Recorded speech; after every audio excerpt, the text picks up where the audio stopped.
네, 오늘 설교의 제목은 두려움의 땅을 통과하는 방법입니다. 두려움의 땅을 통과하는 방법. 요즘 우리 사회의 지배적인 감정 상태는 불안과 두려움인 것 같습니다. 코로나 상황이 좀처럼 끝날 것 같은 기미를 보이지 않고 있고, 또 그러니까 언제까지 우리가 이렇게 살아야 되는가 하는 절망감도 들고, 또 거기다가 설상가상으로 또 기후 문제까지 해서 폭우와 태풍이 또 이 땅을 핥히고 지나갔습니다.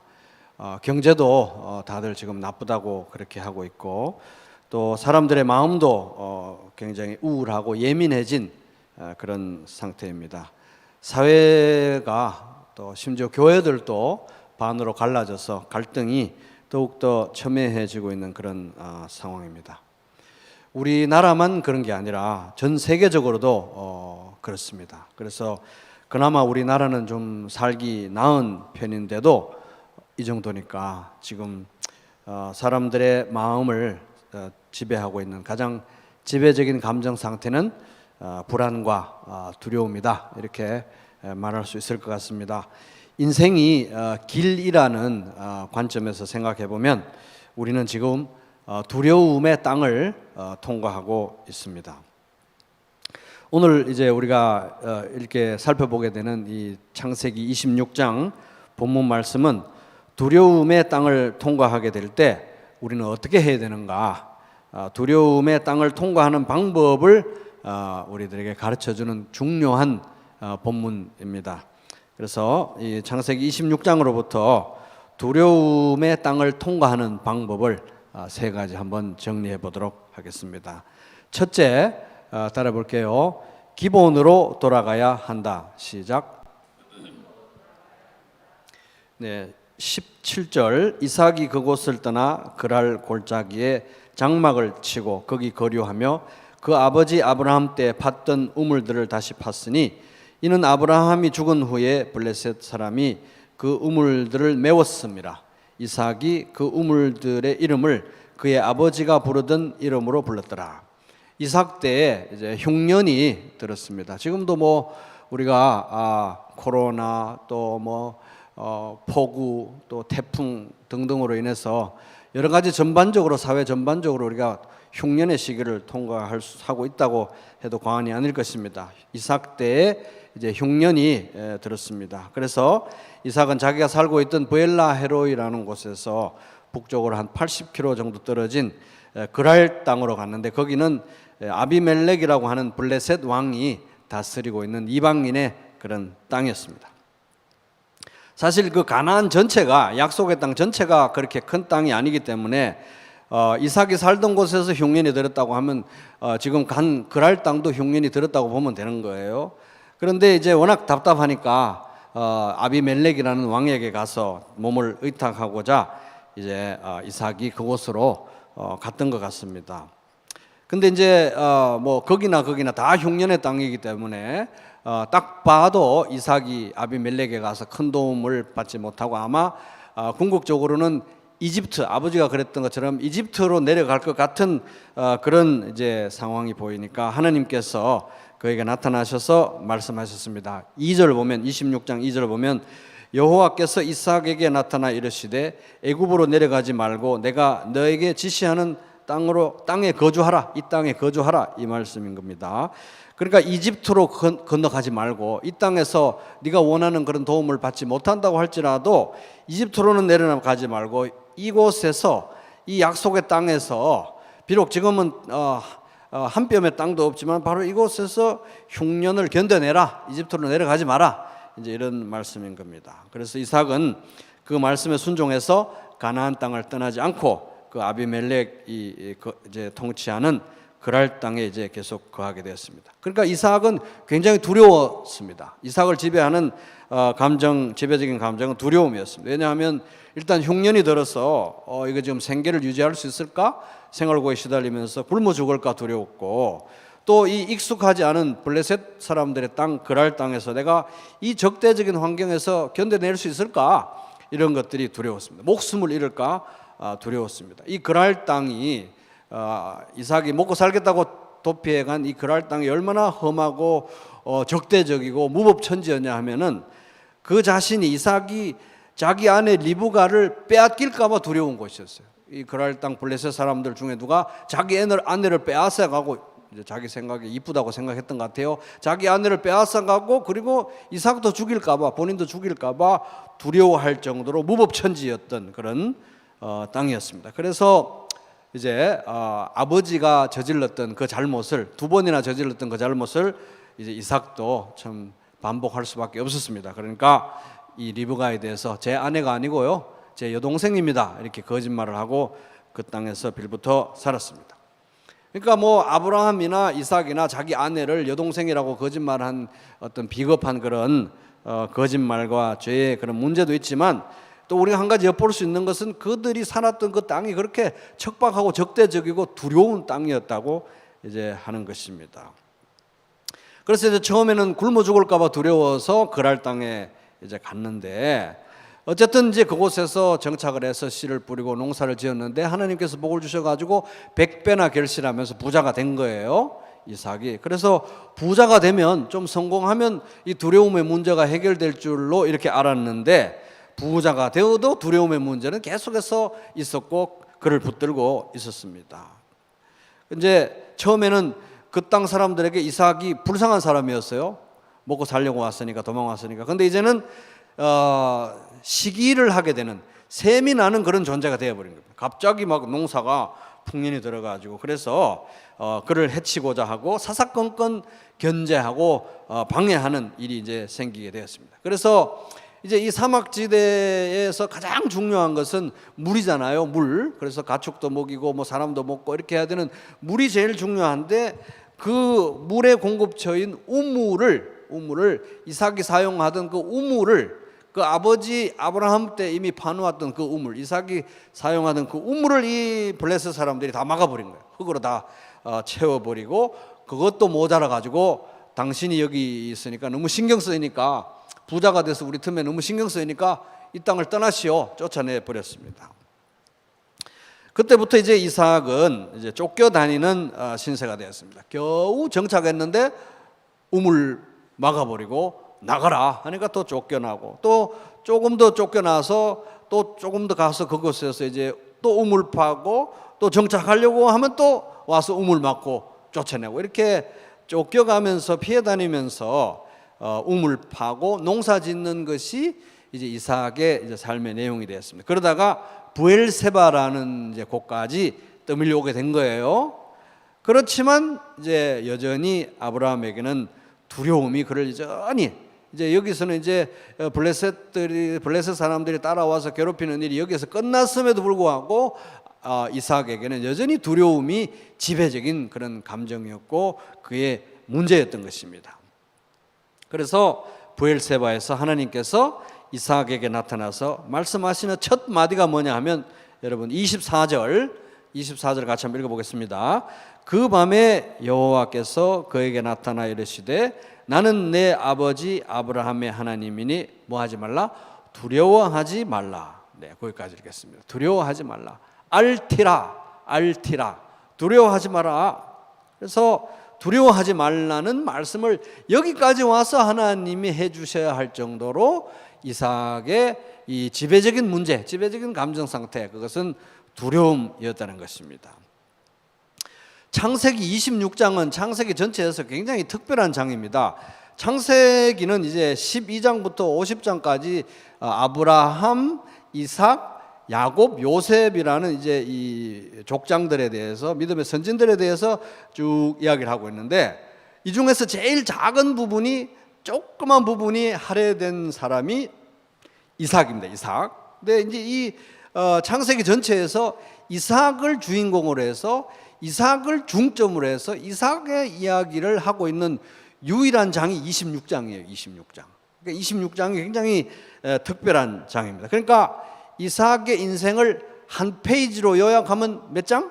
26장이라는 거예요. 이삭의 인생을 한 페이지로 딱 요약하면 창세기 26장이 되는 것입니다. 그런데 이 창세기 26장에서 강조되고 있는. 그러니까 어떤 사람의 인생을 한 페이지로 요약한다고 하면은 가장 중요한 문제, 가장 중요한 내용만 적을 거 아닙니까, 그죠? 근데 이 한 페이지로 요약된 이삭의 인생의 내용에서 그가 겪었던 가장 지배적인 감정, 그걸 두려움으로 지금 곳곳에 두려워서 두려워하였노라, 두려워서 그랬다, 두려움이, 두려워하지 말아라, 두려움이 이 강조되어 있다는 것입니다. 그러니까 이삭의 생애에서 그가 극복해요. 계속해서 그를 괴롭히고 계속해서 그가 극복했어야 될 인생의 최대 문제 중 하나는 바로 두려움이었다는 것을 우리가 26장을 보면 알 수 있다는 것입니다. 이렇게 두려움이 지배적인, 두려움이 목을 재어오는 이런 두려움의 땅을 지나가면서 이삭이 한 일이 무엇이었냐 하는 거예요. 그래서 이제 우리 큰 틀에서 창세기를 볼 때 26장은 이삭의 인생을 한 페이지로 요약한 거라고 그랬잖아요, 그죠? 한 페이지로 요약한 거라면 거기에 나오는 어떤 이삭의 업적이랄까, 이삭이 한 일 이런 걸 이제 만약에 우리가 보면 거기에서 가장 강조된 그 일들이 이삭이 생애에서 이룬 제일 중요한 일들이라고 보면 되는 거예요. 근데 이제 창세기 26장을 이렇게 보면 그의 지배적인 감정, 그의 지배적인 문제는 두려움이었는데 이 사람이 한 가장 중요한 일은 바로 뭐였냐면 우물 판 거였다는 것을 알 수가 있습니다. 그래서 26장 전체에 보면 전부 이삭이 우물 판 얘기로 도배가 되어 있습니다. 이삭이 평생에 한 일 중에 제일 중요한 거는 우물 판 거. 우물을 계속해서 판 거예요. 아브라함 때 파놓은 우물, 블레셋 사람들이 와서 막 메꿔버린 그 우물, 그걸 우물을 파는 거를 이삭은 계속 평생 우물을 팠는데 그것이 하나님 보시기에 너무 중요해서 여기다가 딱 한 페이지로 요약한 창세기 26장에 이삭은 많이 두려웠는데 계속해서 우물을 팠다. 우물 판 얘기를 여기다가 핵심적으로 적어놓고 있는 것입니다. 그게 이제 대표적인 구절이 이제 17절, 이삭이 그곳을 떠나서 그랄 골짜기에 장막을 치고 거기 거류하며 그 아버지 아브라함 때 팠던 우물들을 다시 팠으니 이는 아브라함이 죽은 후에 블레셋 사람이 그 우물들을 메웠음이라. 이삭이 그 우물들의 이름을 그 아버지가 부르던 이름으로 불렀더라. 그러니까 이삭은 여기저기 다니면서 그 사막 지역에 무슨 뭐 이정표도 없고 이런데 아버지가 우물 파둔 곳을 다 알고 있었고요, 아버지가 그 우물들을 뭐라고 불렀는지 다 알고 있었던 거예요. 그런데 이삭이 한 거는 우물 판 거였는데 우물을 판 게 이삭의 인생에서 제일 중요한 업적, 성취, 의미였다는 것입니다. 이게 왜 이렇게 중요하냐? 우물 판 게 뭐 그렇게 대단하냐? 그것은 바로 비록 지금 이 가나안 땅에서 이삭이 그 아버지 아브라함처럼 이렇게 외국인 같이 떠돌이 같이 한 뼘의 땅도 없이 정착지도 없이 그렇게 다니고 있는 신세이지만 바로 이 땅을 하나님께서 아브라함과 그 후손들에게 주셨다는 그 약속, 그 언약을 믿고 있었다는 신앙의 고백이었던 거예요. 왜냐하면 이것이 내 땅이고 하나님께서 장차 주실 땅이라는 믿음이 없으면 거기다가 우물을 팔 이유가 없는 거잖아요, 그죠? 떠나버려야죠. 근데 그 우물을 팠다는 말이에요. 그러니까 이 땅과 그 다음에 많은 자손과 그 다음에 복이 되게 해주시겠다는 창세기 12장에 아브라함에게 주셨던 그 언약, 아브라함과 그 후손에게 주셨던 언약에 대한 신뢰가, 믿음이 있었다는 것을 보여준다는 겁니다. 언약에 대한 믿음, 하나님의 약속에 대한 믿음. 하나님은 약속을 꼭 지키시는 분이시다, 우리가 어떠하든 간에 약속대로 하시는 분이시라는 믿음이 있었다는 겁니다. 그러니까 또 다른 측면에서 보면 이삭이 이 혼돈과 두려움의 시대에 이 두려움의 땅을 지나가면서 우물을 팠다는 건 뭐냐? 기본으로 돌아갔다는 거예요. 제일 중요한 거, 제일 근원적인 거, 제일 기본적인 것으로 이 사람이 돌아갔다는 거예요. 여러 가지 할 일이 많겠죠. 두려움과 혼란이 임할 때 여러 가지 마음이 바빠지고 복잡해서 여러 가지 할 일이 많겠죠. 그런데 기본으로 돌아갔다는 거예요. 제일 중요한 거, 하나님의 약속에 근거한 우리 생명과 직결되는, 당장 먹어야 되는 생명과 직결되는 우물 파는 거에 집중했다는 거예요. 제일 중요한 기본에 이 이삭이 집중했다, 기본으로 돌아갔다는 걸 우리가 알 수가 있다는 것입니다. 기본에 집중했다? 제일 중요한 거에 집중했다. 제일 중요한 거에 우선순위를 둔 인생을 살았다. 복잡한 두려움이 제공하는 그 복잡성의 마음을 잃어버리지 않고 딱 전곡을 찔렀다. 기본으로 돌아갔다. 가장 중요한 것에 집중했다 하는 것입니다. 이 마귀는 정말 머리가 좋은 것 같아요. 마귀는 이 상황을 복잡하게 만들고 복잡하게 보이게 하고, 그래서 마음도 복잡하게 해가지고 이 복잡한 환경 속에서 우리 신앙도 복잡하게 만들어가지고 기본에서 멀어지게 하는 데는 아주 마귀는 선수인 것 같습니다. 마음을 복잡하게 하고 상황을 복잡하게 해서 딱 급소를 찌르는 거예요. 복잡하게 한 다음에 급소, 그러니까 기본에서 멀어지도록, 가장 중요한 것에서 멀어지도록 하는 데는 마귀가 아주 정말 명수다, 도가 텄다, 정말 기술이 좋다, 우리가 인정할 수밖에 없습니다. 그런데 이게 비극적인 거는 이 성도들이 저부터 시작해서 너무 잘 속는다는 거예요. 너무 잘 속아요. 그래서 문제가 복잡해지고 막 상황이 복잡해지고, 그러면 이제 두려워잖아요. 두려우면 문제가 복잡해지고 상황이 복잡해지니까, 문제가 복잡해지고 상황이 복잡해지면 이 신앙도 좀 더 복잡하게 해야 되겠구나. 왜 복잡하니까 복잡한 상황을 극복하기 위해서는 신앙도 복잡하게 해야 되는 거예요. 복잡하게. 그래서 딱 기본을 잊어버린다는 것입니다. 너무 잘 속아 넘어가는 거예요. 그래서 지금 이제 이 혼돈과 두려움과 이 혼란이 지배하는 이런 시대인데, 상황과 현실이 너무 복잡해요. 그러다 보니까 또 두려워가지고 더 복잡하게 이런 악순환이 일어나고 있는데, 이때 우리가 해야 되는 가장 중요한 게 뭐냐 하면 기본으로 돌아가야 돼요. 우물을 파야 된다는 것입니다. 가장 중요한 것에 우리가 집중해야 되겠다 하는 것입니다. 그럼 우리가 돌아가야 될 기본, 우리가 파야 될 우물은 뭐냐? 명절 끝날 곧 큰 날에 예수께서 서서 외쳐 이르시되 누구든지 목마르거든 내게로 와서 마셔라. 나를 믿는 자는 성경의 이름과 같이 그 배에서 생수의 강이 흘러나오리라 하시니 이는 그를 믿는 자들이 받을 성령을 가리켜 말씀하신 것이라. 요한복음 7장 37절에서 39절 말씀. 우리가 돌아가야 될 기본, 뿌리, 우리가 파야 될 우물은 예수 그리스도 자신인 것입니다. 그래서 마귀는 상황을 복잡하게 하고 우리 마음을 복잡하게 해서 기본에서 가장 중요한 것을 딱 멀어지게 하는 아주 정말 예리한 공격으로 우리에게 퍼붓고 있지만, 바로 이때야말로 우리가 기본으로 돌아가야 된다. 예수 그리스도에게로 돌아가야 된다. 복음의 뿌리로 돌아가야 된다고 하는 것입니다.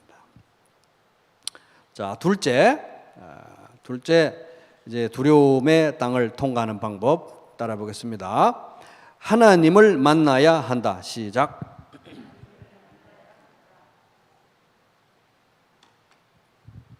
두려움의 땅, 또 혼돈의 땅을 지날 때 이삭의 삶의 방향을 잡아주고 이삭이 이 두려움에 함몰되지 않도록 이삭을 붙들어 준 것은 바로 그 힘이 어디서 왔느냐? 하나님에게서 왔다는 것입니다. 하나님과의 만남에서 왔다는 것입니다. 흉년이 들어가지고 이제 생활고를 겪고 또 미래에 대한 두려움이 엄습해서, 그래서 정말 어떻게든 비굴하게라도 그랄 땅에 가서 내가 그 이방 왕에게라도 몸을 의탁을 해서 살아남아야 되겠다고 해서 거기 이제 무지하고 무법한 이 이방인의 왕에게 가서 몸을 의탁해야 했을 때 이삭은 얼마나 두렵고 답답하고 불안하고 비굴하고 그랬겠습니까? 그죠?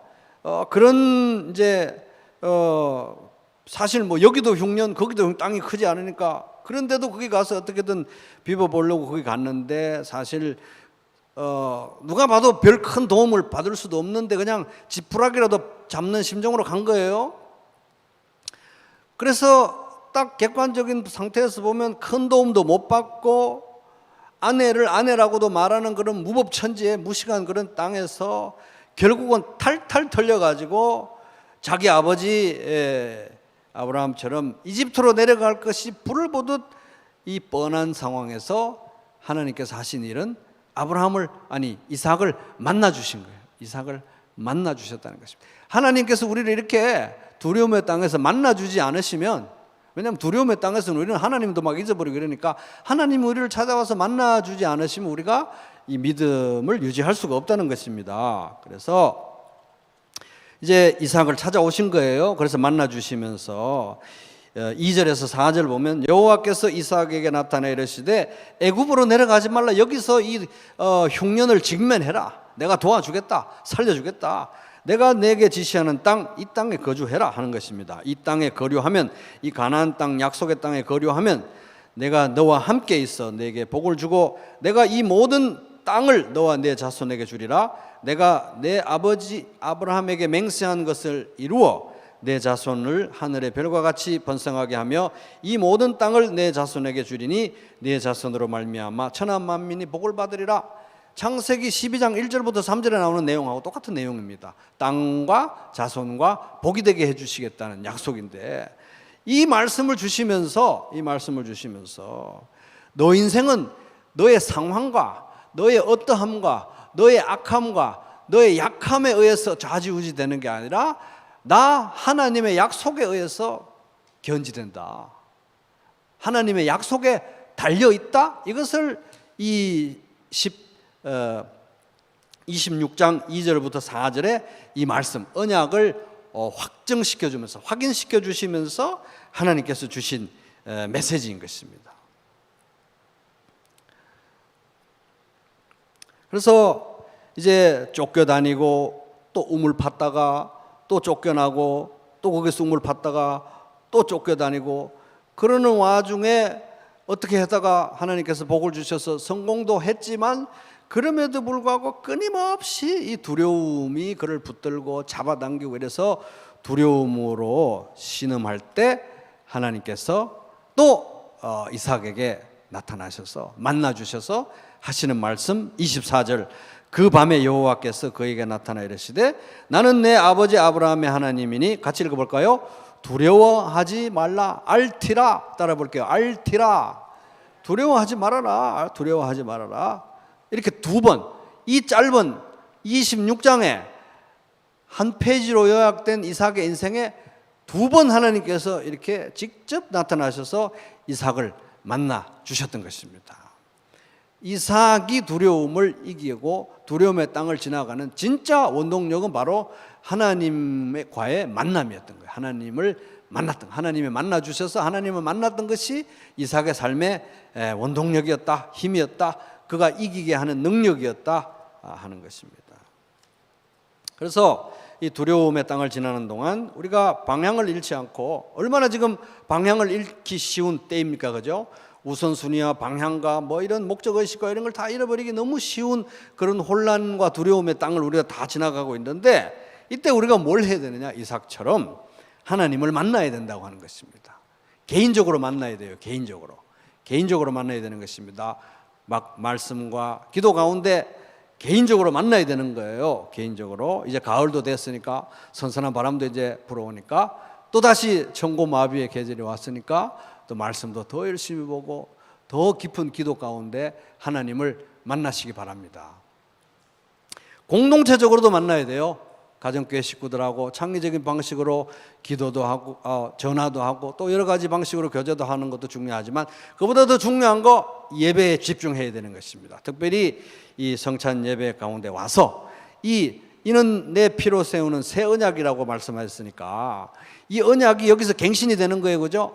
이 빵과 잔을 보면서 내 인생은 나의 어떠함에 달려있는 것이 아니라 나의 어떠함에도 불구하고 하나님께서 반드시 지키실 하나님의 약속, 새 언약, 취소될 수 없는 약속에 예수님의 보혈로 세우신 이 약속에 내 인생이 달려있구나, 이거를 이제 이 예배 가운데서 우리가 확인해야 될 줄로 믿습니다. 네, 그래서 이제 두 번째 우리가 중요한 방법은 하나님을 만나는 거였습니다. 그죠? 자, 두려움의 땅을 통과하는 세 번째 방법 따라해 보겠습니다. 하나님을 노래해야 한다. 시작. 자, 25절 같이 한번 읽어볼게요. 시작. 이삭이 그곳에 제단을 쌓고 여호와의 이름을 부르며 거기 장막을 쳤더니 이삭의 종들이 거기서도 우물을 팠더라. 제단을 쌓고 여호와의 이름을 불렀다. 예배했다. 찬양했다. 하나님을 노래했다 하는 것입니다. 그죠? 두려움이 지배적인 감정이었고, 두려움이 그가 극복해야 될 가장 큰 문제였던 이삭. 쫓겨다니면서 우물을 파던 것이 그의 인생의 가장 큰 업적으로 남았던 이 이삭의 생애에 있어서 하이라이트, 가장 빛나는 부분이 바로 이 부분인 것입니다. 이 두려움의 땅에서 그가 제단을 쌓고 하나님을 예배했다. 두려움에 함몰되지 않고 두려움의 땅에서 그가 하나님을 예배했다. 하나님을 노래했다. 이게 이삭의 인생의 하이라이트였던 것입니다. 이것이 우리 인생의 또 하이라이트가 되어야 될 줄로 믿습니다. 고라 자손도 그랬습니다. 고라 자손.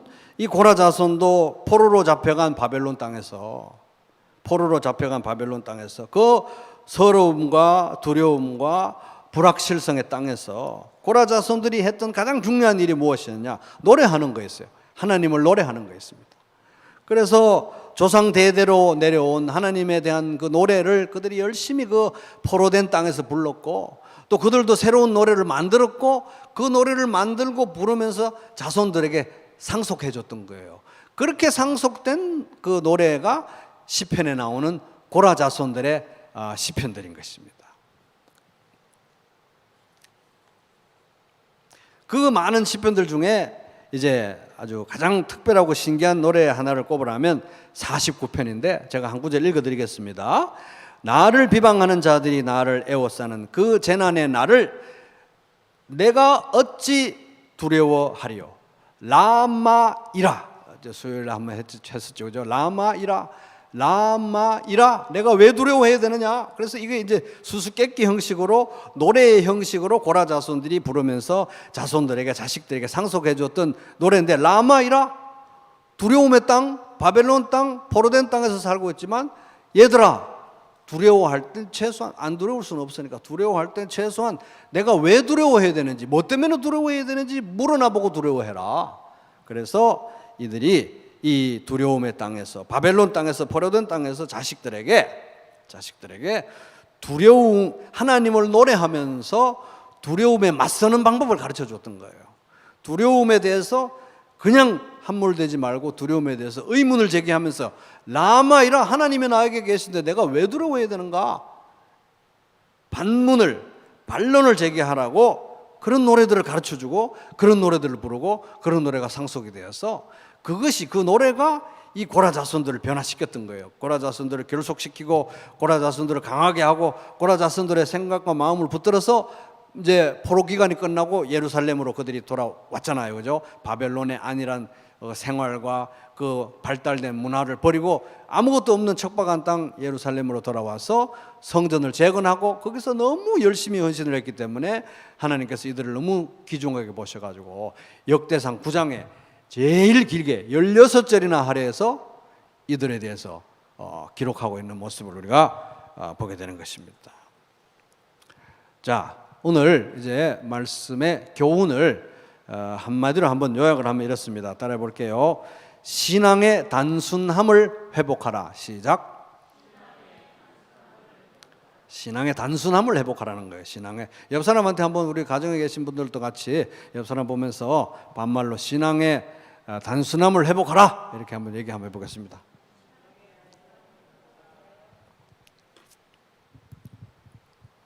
두려움은 상황을 더 복잡하게 만들고 또 마음도 더 복잡하게 만들고 문제를 키웁니다. 문제가 커지고 상황이 복잡해지면 더 두려워요. 악순환이 일어나는 거예요. 악순환이.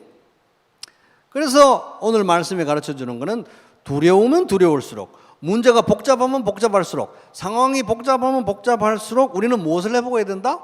신앙의 단순함을 회복해야 된다는 거예요. 신앙의 포커스를 회복해야 된다는 것입니다. 초점을 맞춰야 된다는 거예요. 문제가 복잡해진다고 해서 믿음도 복잡해지면 안 된다는 것입니다. 문제가 복잡한데 시대도 바뀌고 뭐 모든 게 다 발달해서 이렇게 복잡한 상황이니까 우리 신앙은 더 복잡해져야 되겠다? 아니라는 거예요. 복잡해질수록, 어려워질수록, 난해해질수록, 혼란해질수록, 두려울수록 우리는 딱 신앙의 단순함을 회복해야 한다는 것입니다. 포커스를 찾아야 된다는 거예요. 그러니까 다른 말로 표현을 하게 되면 두려우면 두려울수록 문제가 복잡해지면 질수록 마음이 복잡해지면 질수록 상황이 복잡해지면 질수록 우리는 더더욱 하나님 나라와 의를 먼저 구해야 한다는 것입니다. 우선순위를 회복해야 된다는 거예요. 예수님께서 오셨을 때 그 당시 그 사람들은 수고하고 무거운 짐진 자들아 다 내게로 오라고 말할 만큼 다 너무 힘들고 요즘같이 너무 힘들고 너무 괴로운 그런 나날이 버거운 인생을 살아가고 있는 사람들이었는데 그들을 향해서 뭐라고 얘기했냐면 하나님 나라와 의를 먼저 구해라 명령하셨어요. 왜 그렇겠습니까? 그게 제일 중요한 일이고 하나님 나라와 의를 먼저 구하는 단순한 신앙이야말로 모든 문제 해결책이기 때문에 그렇게 말씀하신 것입니다. 자, 20세기 이제 20세기는 지났잖아요. 20세기 최고의 강해 설교자로 불렸던 마틴 로이드 존스 목사님이 이제 그의 책 부흥이라는 책에서 이런 얘기를 했습니다. 한번 들어보시기 바랍니다. 교회가 소생할 때마다 이삭이 했던 일을 하는 것 같이 보입니다. 교회가 이제 막 부흥하고 어떤 소생이 일어나는 어떤 곳에서 부흥이 일어날 때 그 교회들을 살펴보니까 이삭이 했던 일을 하는 것으로 관찰이 된다는 것입니다. 교회는 그 전에 있었던 것으로 되돌아가고 뭐 새로운 거 복잡하고 난해한 걸 개발해내는 게 아니라 그 전에 있었던 것으로 되돌아가고 그 전에 있었던 것을 재발견하고 옛 원천을 다시 파곤합니다.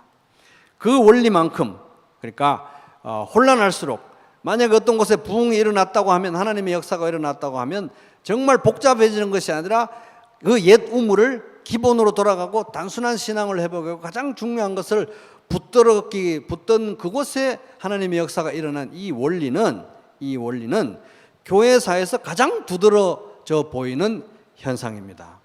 하나님께서 수세기에 걸쳐 교회에 부어주신 그 위대한 부흥의 이야기를 읽어보십시오.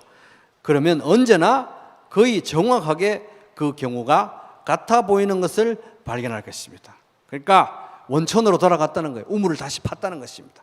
그 옛날에 팠던 그 우물을 계속해서 다시 팔 때, 기본으로 돌아갈 때, 신앙의 단순함을 회복할 때, 예수 그리스도에게로 돌아갈 때 거기서 그 혼란스러운 시간에도 불구하고 하나님께서 역사를 다시 일으켜 주신다는 것입니다. 그래서 여러분 이삭의 이제 인생을 한 페이지로 요약을 하면 창세기 26장이잖아요. 이삭의 이야기를 한 페이지로 요약해 보니까 우물 판 거예요. 세 줄로 요약하면 우물 팠고 기본으로 돌아갔고 하나님 만났고 하나님을 노래했어요. 이게 이제 이삭의 인생을 딱 한 페이지로 요약하면 우물 팠고 기본으로 돌아갔고 하나님을 만났고 그다음에 하나님을 노래한 거예요. 이 요약이 여러분들의 요약이 되시기를 바랍니다. 한 페이지로 요약하면 박호석이는 거기 부평교회에 와서 계속 우물 파고 계속 하나님 만나고 하나님 노래하는 것에 집중하다가 몇 년 몇 월 며칠에 죽었더라. 이렇게 여러분의 인생도 저의 인생도 그렇게 한 페이지로 요약되기를 바랍니다. 그렇게 신앙의 기본으로 돌아가고 하나님 만나기에 열심을 내고 하나님의 은혜의 영광을 노래하면서 여러분 이 두려움의 땅을 통과할 뿐만 아니라 바로 이 눈물 골짜기가 부흥의 골짜기가 되는 하나님의 역사를 다 경험하는 그런 언약의 상속자들 되기를 주님의 이름으로 축복합니다.